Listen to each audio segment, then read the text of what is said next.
So I'm harvesting taro today, which has been growing for almost 1 year now. It's usually grown for like 10 months before it's harvested, and then you get like a nice big fat corm to eat, or the rooty part.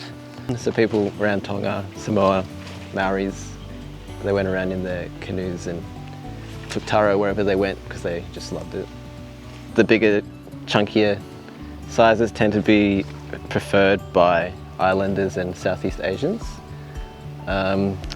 Little golf ball sized ones are generally preferred by Japanese or maybe Chinese people too.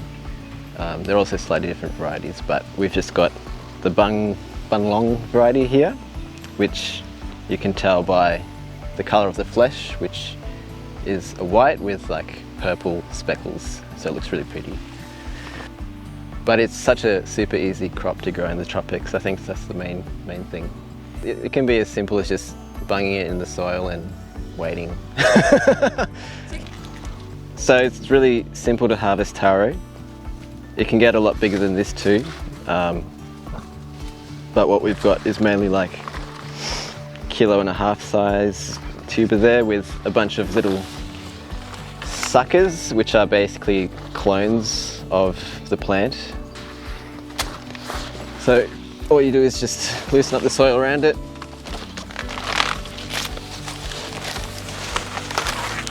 Try not to stab into the taro.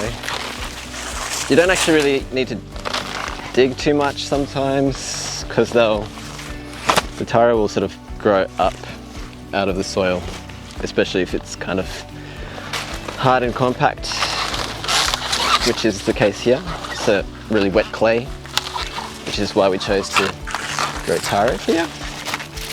Yep, so here's a taro that we just dug out.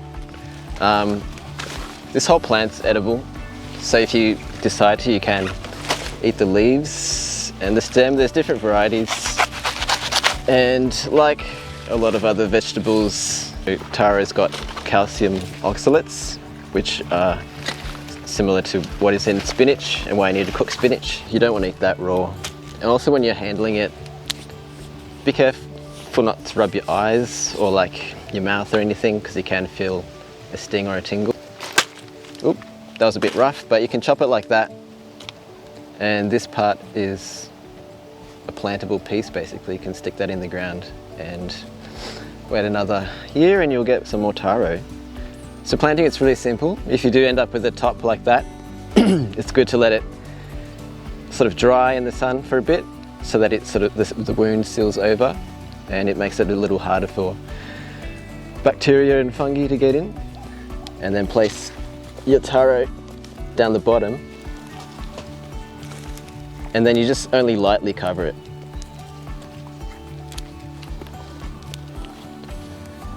And you can sort of leave that. You can put some, hay or any other kind of mulch you've got over the top. That's a really good thing to do. All right, so usually you find taro like this at the shop with the tops cut off, but sometimes you might find it with the top still on. So if you want to take advantage of that, chop the top off and plant it in your garden. Sounds like the way to go.